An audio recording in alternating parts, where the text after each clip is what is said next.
Bonjour, je suis ravie de vous retrouver dans un nouvel épisode de podcast.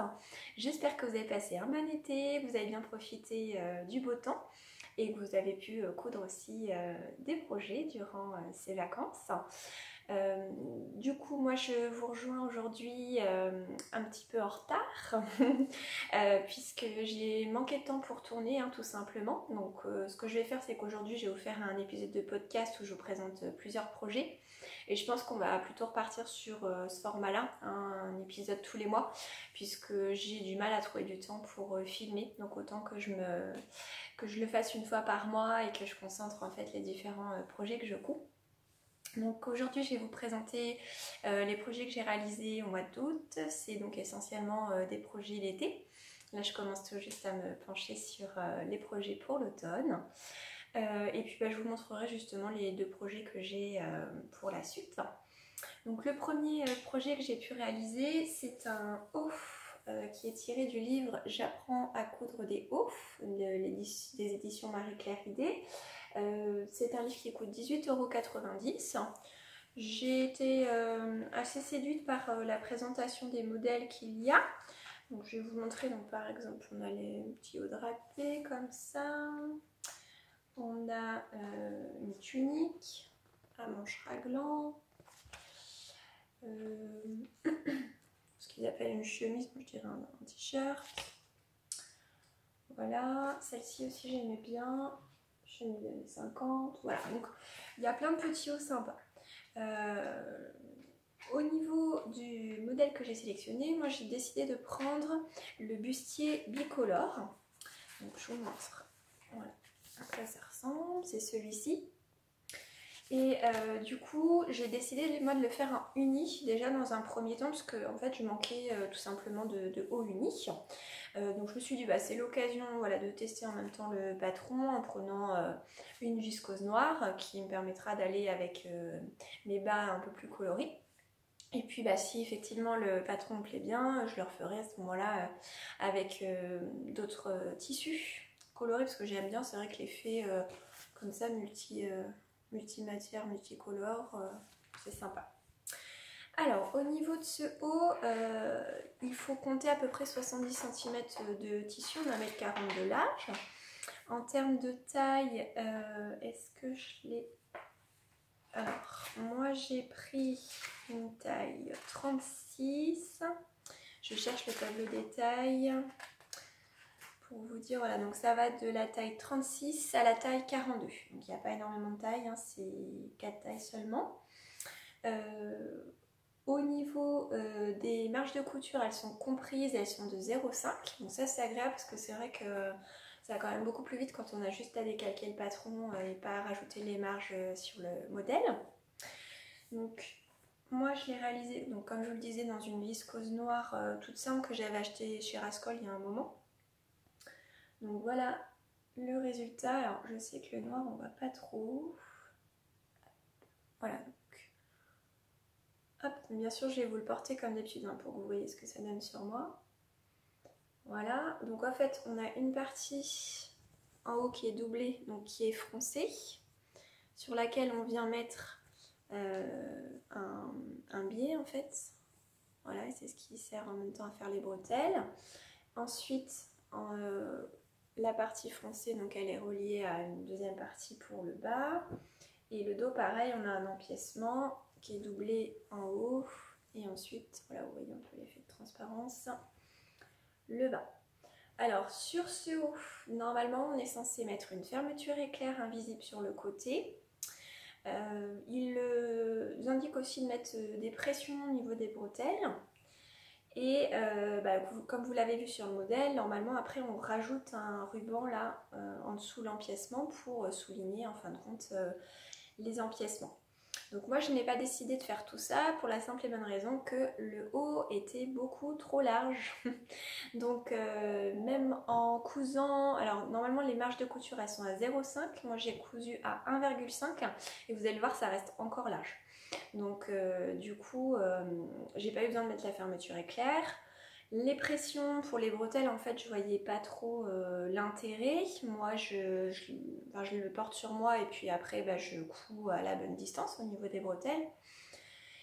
Et donc après, ce qui est dommage, c'est que l'empiècement est doublé derrière, mais qu'en fait, vu que prévoit des pressions, il n'est pas prévu d'intégrer les bretelles dans l'empiècement. Donc moi, du coup, ça fait ça. Après, la prochaine fois, j'y penserai et je ferai en sorte d'intégrer sous l'empiècement pour pas que ça se voit, parce que du coup, c'est un petit peu dommage au niveau des finitions. Sinon, vous voyez, l'intérieur est quand même assez propre. Voilà, on a juste la couture qui rejoint les empiècements. Et puis voilà, moi j'utilise toujours ma surjeteuse au niveau des coutures. Et j'ai fait un petit ourlet de 0,5. Voilà. Donc après, c'est un haut qui est confortable, hein, léger pour l'été.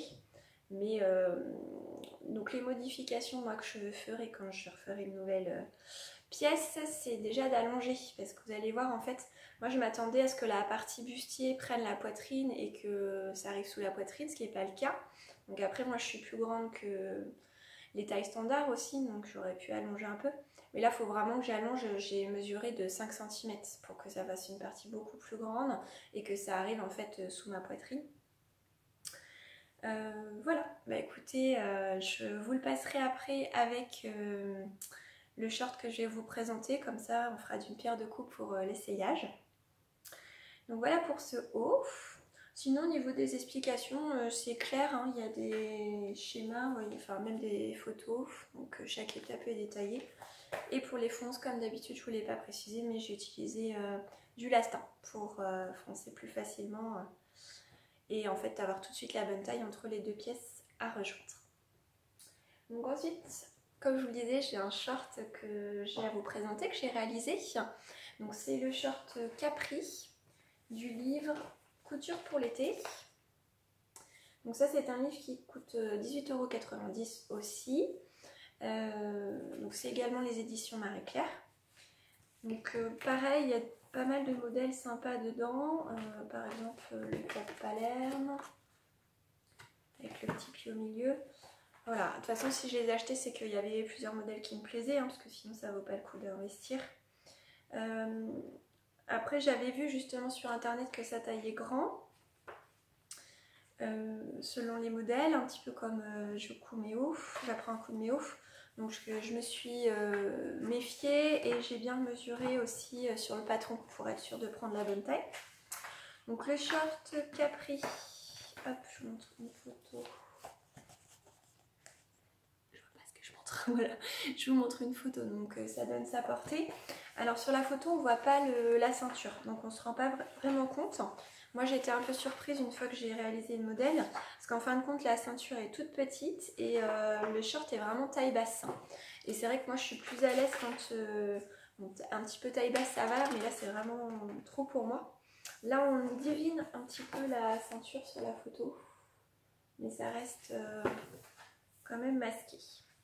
Donc j'aimais bien l'idée de ce modèle de short parce qu'il y a des petites poches, c'est une ceinture élastiquée, donc au niveau du confort, je trouvais ça sympa.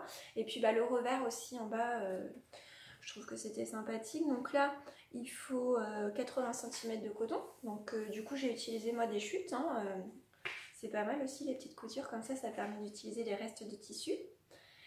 En termes de taille, que je vous dise pour celui-ci. Alors, je vous fais patienter, je regarde. Je sais pourquoi je ne le trouvais pas, c'est parce qu'il n'y est pas. Donc justement, je l'avais retrouvé grâce à l'aide de quelqu'un. Le tableau détaille sur le site internet, en fait. Le blog de la personne qui a fait le livre. Donc je l'ai posté justement sur mon Instagram, le tableau détail, si jamais vous le recherchiez. Par contre, j'ai plus du coup l'échelle de taille en tête. Donc allez voir si ça vous intéresse sur Instagram. Donc au niveau de ce short, j'ai fait un premier short dans des restes de coton fleuri des coupons de serpillère qui me restaient sur une robe que j'avais réalisée. Donc comme je vous le disais, c'est là où je me suis rendu compte que la ceinture était vraiment toute petite, parce qu'en fait c'est ils disent de faire 4 cm et de replier en deux, donc effectivement après on n'a plus que 2 cm, mais comme à l'intérieur, moi en tout cas j'ai fait en sorte que la couture recouvre la marge de couture, du coup à l'extérieur il reste pas grand chose pour la ceinture. Donc après, comme vous l'avez vu, il y a deux poches, voilà. je crois que c'est des poches italiennes. Parce que c'est pas, en fait, elles sont pas dans la couture de côté. On voit, vous voyez, l'intérieur des poches sur le devant. Donc l'ourlet, hop, qui est là, enfin le rabat plutôt. Voilà. Et puis voilà. Donc ça c'est le premier que j'ai réalisé. C'est là où je me suis rendu compte que déjà il était un peu court. Alors que je l'avais rallongé quand même de 5 cm. Et que du coup j'étais pas forcément hyper à l'aise dedans. Donc ça manquait un petit peu au niveau de la fourche en fait. Elle était un peu juste. Donc ce que j'ai fait c'est que je l'ai redécousu et j'ai cousu à 0,5 cm. Vraiment le minimum parce que j'avais déjà surjeté les coutures pour être un peu plus à l'aise à l'entrejambe. Voilà, donc du coup celui-ci comme il est un peu court et que je suis à l'aise mais sans plus, je m'en sers vraiment à la maison en fait voilà, pour traîner à la maison quand il fait chaud. Et puis du coup j'ai fait ensuite des modifications. Donc j'ai rallongé, enfin j'ai les parties devant et dos, j'ai rallongé de 3 cm par rapport au modèle pour que ça fasse plutôt une taille haute qu'une taille basse. La ceinture, j'ai fait 8 cm pour que, en fin de compte, il me reste une ceinture de 4 cm. Une fois qu'elle est repliée, alors là c'est pareil, vous n'allez pas trop voir, c'est une popeline bleu marine, donc des restes de popeline aussi que j'avais. Donc à l'intérieur, donc l'élastique. Donc après c'est propre hein, au niveau des finitions, vous voyez, on recoupe par-dessus, on laisse juste une ouverture pour passer l'élastique. Et puis donc les poches, voilà, et puis le revers. Voilà, donc là j'ai rallongé d'1,5 cm en stature donc sur toutes les pièces. J'ai rallongé donc de 5 cm le bas, 3 cm le haut, la ceinture je vous l'ai dit, j'ai fait 8 cm de largeur au lieu de 4. Et la fourche du coup je l'ai rallongée aussi de 0,5 cm. Et donc là je suis nickel confortable dedans. Donc ça me fait, voilà, ça y est, j'ai un patron là de basique pour les shorts que je pourrais réutiliser, dans lequel je suis confortable. Voilà, au niveau des explications, c'est bien expliqué, hein, j'ai pas eu de difficultés particulières à le suivre. Donc après, maintenant j'ai réalisé déjà plusieurs jupes, etc. Donc pour la couture de ceinture, pas eu de difficultés particulières parce que les étapes, même si c'est pas forcément le même modèle, après ça reste que semblable sur comment on surpique, etc. Voilà, donc bah écoutez, je vais vous passer les shorts et le haut pour que vous puissiez voir ce que ça donne. Voilà, donc voilà pour le bustier. Bon, je suis désolée, je sais que c'est noir, vous voyez pas grand chose.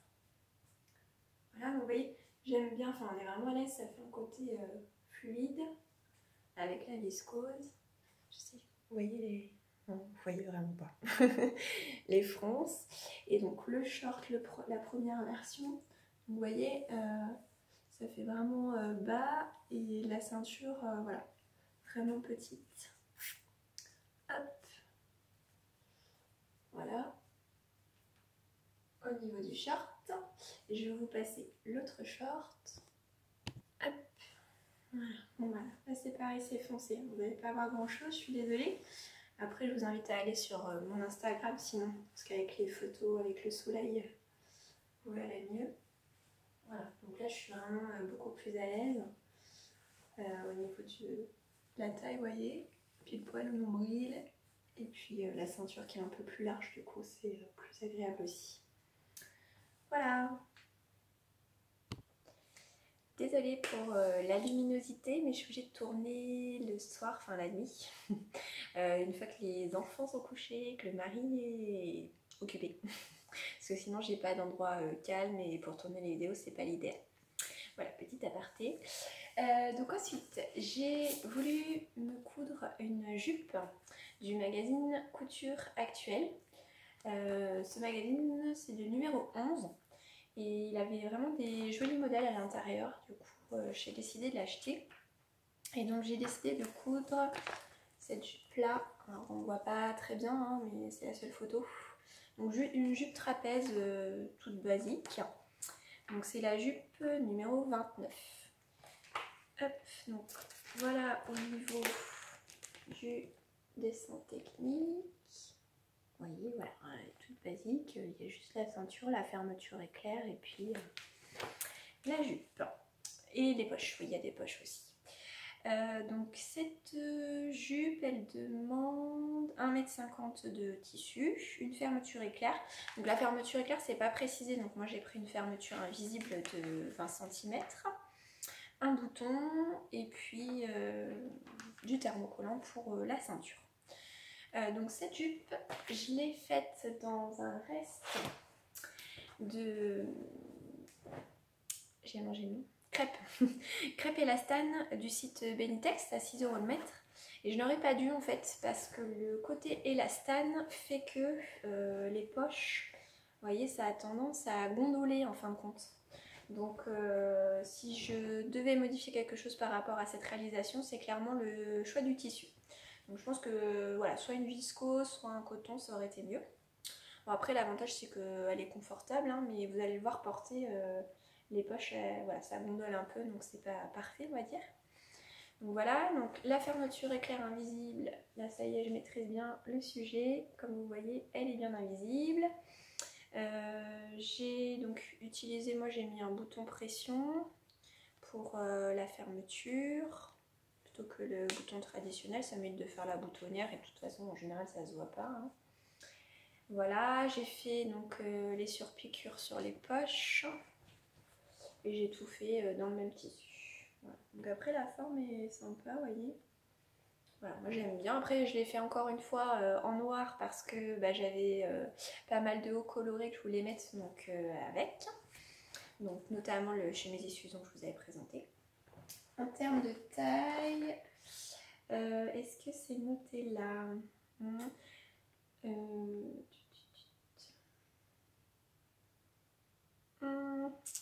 Je ne le vois pas là-dessus. Alors ça doit être noté sur le... Voilà, c'est taille... En fait, il n'y a que 3 tailles. Donc après, il faut aller entre les lignes en fait, en fonction. Donc c'est taille 40, 44, 48. Et moi, sur ce magazine-là, mes mensurations correspondent à une taille 40. Donc c'est ce que j'ai fait. Et les marges sont incluses. Et je crois qu'elles sont de 1,5 cm. Je ne sais pas autant de bêtises, mais en tout cas les marges sont bien incluses. Sur la planche de patron, la jupe en elle-même, elle est faite en 2 parties. Donc il y a le 1, le 1A par exemple. Et du coup, moi en fait, j'ai décalé tout simplement mon calque pour faire quand même qu'une seule pièce, plutôt que de scotcher. Voilà, bon après, scotcher en soi, c'est pas dramatique, hein, mais je sais que ça se tient mieux souvent quand c'est à scotcher entre 2 pièces. Pour l'ourlet aussi, du coup, c'est un double repli d'1 cm, mais comme c'est arrondi et que c'est élastane, bon, ça reste raisonnable, mais vous voyez, ça fait quand même des petits... c'est pas hyper propre quoi en bas, ça gondole un petit peu, je sais pas si vous allez voir ce que c'est noir. Bon après, c'est que je chipote, hein. On est d'accord qu'on va pas aller mettre le nez sur l'ourlet, de loin ça se voit pas. Mais voilà, c'est des petits éléments qui me font dire que j'aurais dû prendre un autre tissu. Donc je vais vous présenter un autre top que j'ai cousu, comme ça je vous passerai et la jupe et le top pour vous montrer ce que ça donne sur moi. Après au niveau des explications, elles sont claires, sauf la ceinture. La ceinture en fait j'ai été reprendre les explications de la ceinture de la jupe Tipeee du livre de Pauline Alice que je vous avais déjà présenté parce que voilà, c'était pas assez détaillé pour moi. Donc du coup pourtant c'est marqué couture facile. Mais je pense que c'est pas forcément adapté aux débutants, ou alors il faut que vous ayez sous la main un autre patron de jupe avec le même type de ceinture pour que ce soit bien clair pour vous. Donc voilà pour cette petite jupe. Et donc le haut que je vais vous présenter, que j'ai cousu, ça va être le top Maya de la maison Victor. Donc c'est le mars-avril 2017. Et donc c'est ce haut-là. Je peux pas avec ma planche de patron. Voilà. c'est celui-ci. Donc comme vous voyez, il y a des volants au niveau des manches sur le devant. Donc c'est froncé, il y a un empiècement au-dessus et en dessous du volant, pardon, c'est froncé. Donc le volant est pris entre les deux empiècements. Et donc les finitions, c'est un biais à l'encolure et à l'emmanchure. Donc là, moi j'ai allongé, parce que la Maison Victor c'est une stature, alors je sais plus si c'est 1m65 ou 1m68, mais c'est noté hein, dans le magazine. Moi je fais 1m72, donc j'ai allongé en fait d'1,2 cm, ce qui me permet au niveau des emmanchures que ce soit bien large, parce que sinon ça a tendance à me gêner. Et puis voilà, de redescendre un peu tout ce qui est poitrine, etc. Donc je suis contente d'avoir fait cet ajustement. Du coup ça prend un petit peu de temps quand on fait son patron, mais après au moins ça tombe nickel. Donc du coup là ça demandait quand même pas mal de pièces à ajuster, puisque les volants vu qu'ils font tout le tour des manches c'est pareil, il faut ajuster aussi. L'empiècement du haut je l'ai fait, mais pas, par contre pas le bas. Et du coup il y avait les volants parce qu'il y a aussi deux parties sur les côtés. Voilà, donc ça demande un petit peu de temps, mais franchement ça vaut le coup d'investir ce temps là pour qu'ensuite le modèle tombe bien. Donc là sur ce haut, en termes de... Les patrons ont gagné, ils sont tombés, c'est pas grave. Donc sur le haut il faut, donc moi j'ai fait la taille 34, du coup il faut 1,20 m de tissu. Donc ça reste raisonnable en termes de haut. C'est les volants en fin de compte qui prennent le plus de tissu, parce que comme on les coupe en une seule partie, quand on place sur le tissu, ça demande pas mal de tissu. Donc eux, ils conseillent aussi d'avoir une agrafe pour le dos, parce qu'en fait le dos, vous voyez, c'est une petite goutte. Voilà. Et puis le ruban, enfin le biais, du coup, faut faire attention, parce que les biais prépliés, normalement, standard, vous savez, c'est 4 cm. Donc ça veut dire qu'une fois qu'on le replie et replie, il reste 1 cm. Là, en fait, il faut le couper en deux si vous avez du biais déjà fait préplié, pour qu'il ne reste plus que 2 cm et que quand on plie et on replie, il reste 0,5. Moi, je suis à avoir sur l'encolure. Et du coup, après, je l'ai fait comme il faut sur la manchure, j'ai recoupé mon biais en deux. Bon, ça passe quand même au niveau de l'encolure, mais c'est vrai que ça aurait été plus joli si c'était un peu plus fin. Donc moi j'ai utilisé un tissu plume petit que j'ai acheté sur les coupons de Saint-Pierre. Donc le voici. Hop. Donc c'est un plume petit bleu ciel avec des petits plumes petits blancs. J'ai payé 15 € les 3 mètres je crois, donc 5 € le mètre. Hein, donc, et il est vraiment bien, enfin il tient bien au lavage, il est agréable. Voilà, franchement pour le prix ça vaut le coup. Pour la grafe au niveau de la goutte, moi j'avais ça qui était dans mon stock qui vient de la grand-mère de mon copain. Voilà, donc j'ai cousu la grafe comme ça, vous voyez, ce qui permet d'avoir la goutte. Là, j'ai pas tout à fait bien compris comment réaliser justement cette partie-là au niveau des explications. C'est le seul point qui n'était pas hyper clair pour moi, parce que sinon tout le reste, franchement, très bien expliqué comme d'habitude sur la Maison Victor. J'ai du coup, pour éviter que ça bouge, j'ai surpiqué comme on peut faire pour une fente indéchirable. Donc voilà, donc pour vous montrer, on a donc l'empiècement en haut, le volant qui est doublé avec les fronces. Donc j'ai encore utilisé du lastin pour froncer. L'ourlet, donc c'est 1 cm double repli. Et donc vous voyez sur les côtés en fait, il y a, voilà, c'est deux parties là. Donc ça aussi il a fallu que j'ajuste. C'est pour ça que je vous disais que ça prenait un petit peu de temps. Donc sur les manches, il y a hop, donc le biais. L'encolure aussi, donc vous voyez c'est un peu plus large. Au niveau de l'encolure, mon biais, j'ai pris un pied blanc. Voilà, et puis donc sur le dos, le partie dos est en deux parties avec la goutte. Voilà. Donc au niveau des explications, comme je l'ai dit, sinon c'est assez clair. Mais je vais tout tourner.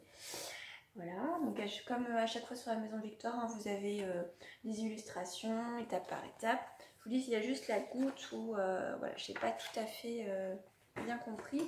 Ce qui fait que vous allez voir, je vais vous montrer quand je le porte, ça fait un peu des vagues. On voit qu'il y a peut-être un trop de tissu, un petit peu trop de tissu. Voilà. Donc si vous avez une solution, si vous pouvez, enfin si vous voyez ce que j'ai pas fait correctement éventuellement, n'hésitez pas à me le dire en commentaire. Je sais que vous êtes toujours de super bons conseils, hein, je vous remercie d'ailleurs à chaque fois. Voilà, donc je vais vous le passer, moi j'en suis très contente, j'aime bien, en plus c'est un peu la mode des volants, voilà, petit côté féminin, donc voilà. Donc je vous le passe avec la jupe pour vous montrer ce que ça donne porter.